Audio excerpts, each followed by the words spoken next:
Sveiki visi, šiandien jums parodysiu, kaip išsikepu labai skanę džiovintų spanguolių ir pekano riešutų raugo duoną.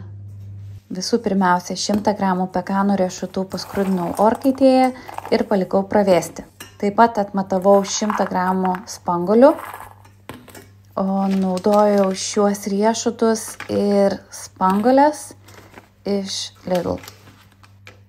Tada į dubenį įpyliau 330 ml vandens. Taip pat patikrinau vandens temperatūrą, kuri buvo 24,5 laipsnių. Duonai miltus rinkausi šiuos. Kvietinis 0 tipo su 12% baltymų. Šių miltų naudojau 450 g. Taip pat įbėriau 50 g tamsių kvietinių miltų. Vos nepamiršau įdėti raugo. Čia naudojau 100 g pakilusio užburbuliavusio rūginio įmaišo, taip pat žinoma kaip levain. Na ir tada naudodama šį rankinį maišiklį viską gerai išmaišiau, tol kol nesimatė sausų miltų gabaliukų.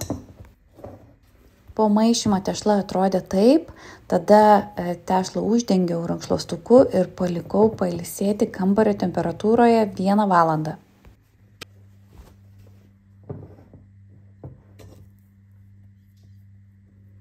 Laikui praėjus įbėriau 10 g druskos ir įpyliau 20 ml vandens. Tada sudrėkintomis rankomis tešlą gerai išminkiau ir išmaigiau.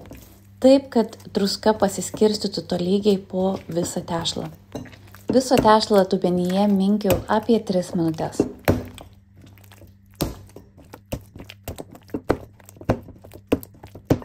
Tada tokiais sukamaisiais judesiais tešlą suformavau į rutuliuką.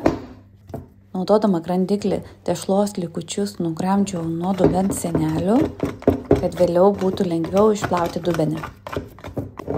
Štai va ir tokią paruoštą tešlą uždengiau rankšluostuku ir palikau pailsėti kambario temperatūroje 30 minučių. Po pailsinimo atlikau pirmąjį tešlos lankstymą. Pradžiai susidrėkinta ranka atlipinau tešlą nuo dubens sienelių. Tada tešlą suėmiau ties viduriu ir kėliau į viršų, taip kad tešla įsitemptų, o krisdama nukristų pati ant savęs. Tada dubenį pasukau ir tą patį atlikau iš kitos pusės.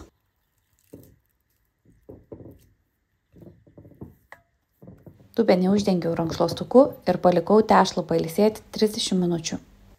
Minkant tešlą mano virtuvės temperatūra svyravo tarp 17 ir 20 laipsnių temperatūros. Na ir ką man labai patinka daryti, tai užsirašyti, atlikusi pirmąjį duonos lankstymą, užsirašiau laiką, o vėliau minkant duoną, šiuos užrašus papildžiau. Praėjus 30 minučių į tešlą įmaišiau pusę pasiruošto kiekio spanguolių ir pekano riešutų. Tada atlikau antrąjį tešlos lankstymą.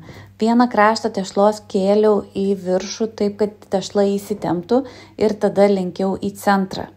Tada dubenį pasukau ir kėliau kitą kraštą tešlos taip, kad įsitemptų ir užlenkiau į centrą. Ir tą patį pakartojau iš kitų 2 pusių.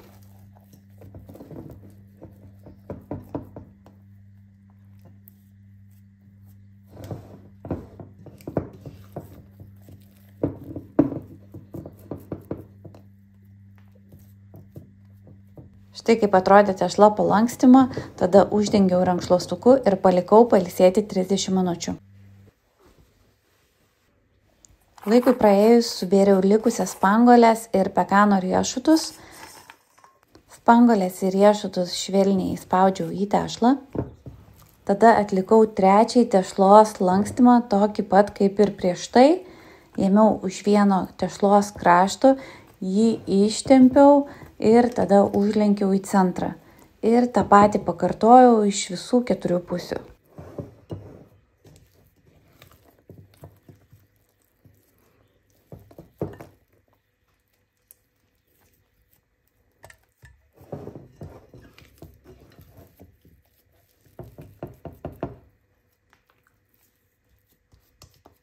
Na ir palikau uždengtą tešlą pailsėti 30 minučių. Na ir paskutinį tešlos lankstymą atlikau taip pat kaip ir prieš tai. Ėmiau už vieno tešlos kampo, jį ištempiau ir lenkiau į vidurį. Taip pat padariau ir iš visų kitų pusių. Šį kartą tešla ne taip lengvai lankstėsi dėl įdėtų spangalių ir riešutų.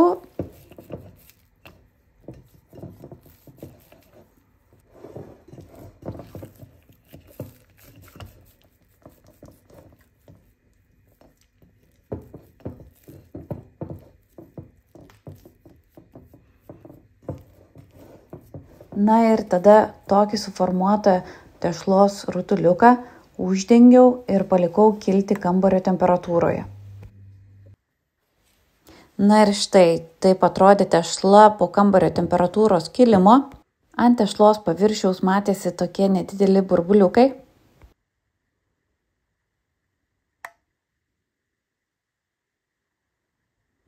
Taip pat tešla lengvai atsiplėšė nuo dubens sienelių, o prilietus sausais pirštais tešla nelipo.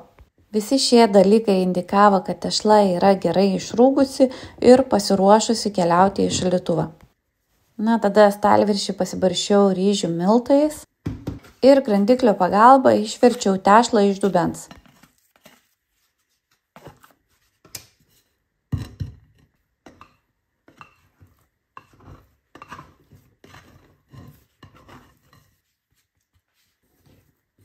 Tada tešlą atsargiai ištempiau, sulenkiau visus kraštus į centrą ir suformavau gėlytę. Tada tešlą apverčiau ir va tokiu sukamuoju judesiu suformavau rutuliuką. Uždengiau tešlą rankšluostuku ir palikau pailsėti 30 minučių. Laikui praėjus tešlos kamuoliuką pabarščiau ryžių miltais. Taip pat pasirašiau ir tais pačiais ryžių miltais pabarščiau fermentavimosi krepšelį.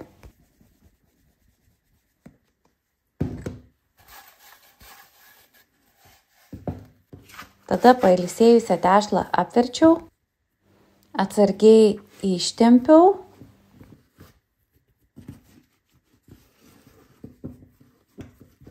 ir užlenkiau vieną tešlos galą, tada kraštus. Tada užlenkiau kitą tešlos galą ir pabandžiau supinti pynę, bet tešla buvo per daug kieta, tai tiesiog apsukau ir sulenkiau per pusę ir įkėliau į fermentavimosi krepšelį. Patikrinau ir užspaudžiau visus tešlos plyšius ir skylutes.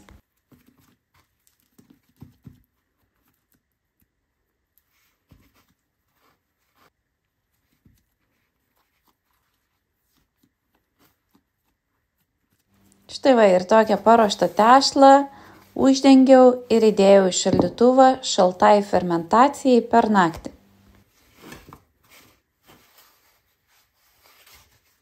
Kitą rytą įdėjau puodą su dangčiu kaitinti 30 minučių ant 250 laipsnių. Štai kaip atrodė duona po šaltos fermentacijos.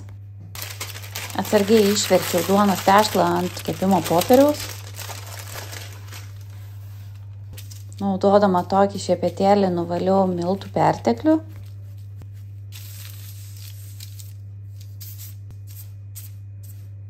Na ir tada duonos tešloje kažkur apie 80-70 laipsnių kampu padariau įpjovą. Įpjovą atlikau vienu judesiu ir tada dar kartą sugrįžau ir patikrinau, ar tikrai visur lygiai yra įpjauta.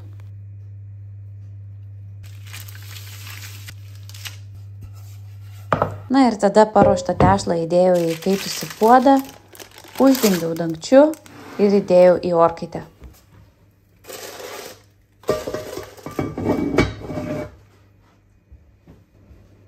Orkaitėje kepiau 20 minučių ant 250 laipsnių. Laikui praėjus nuėmiau dangtį Ir įdėjau toliau duoną kepti dar 20 minučių ant 210 laipsnių, viršus apačia be vėjelio.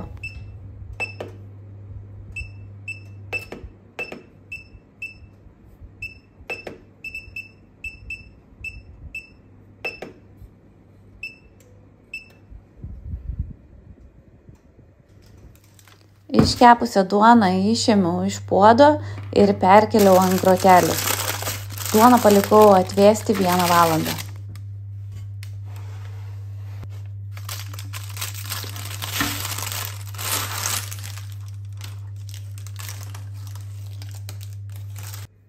Čia dar prieš pjaunant duonelę labai norėjau pasigrožėti ją iš visų pusių, kaip gražiai atrodo ir kaip gerai iškilo.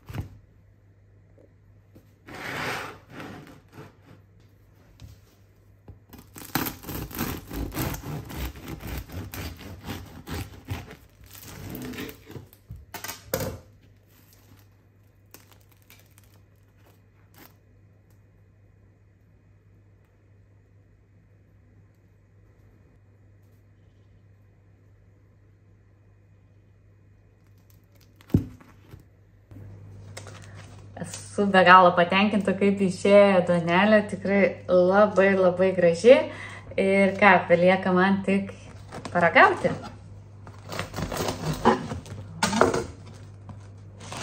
Kaip gražiai riekia gavos.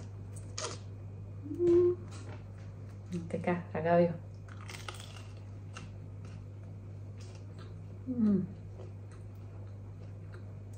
Wow, esu be galo patenkinta, kaip ši duonelė pasisekė. Tikrai be galo skani. Jeigu ir jūs norėtumėt pamėginti išsikepti šią duonelę namuose, receptą ir visą eigą, kaip ir ką dariau, pasidalinsiu Sourdough Lietuva Facebook grupėje. Nuorodą į grupę paliksiu šio video aprašyme, tai siūlau jums pasekti ir prisijungti prie grupės. Ir ką, ačiū jums, kad žiūrėjot ir iki kito karto. Ate!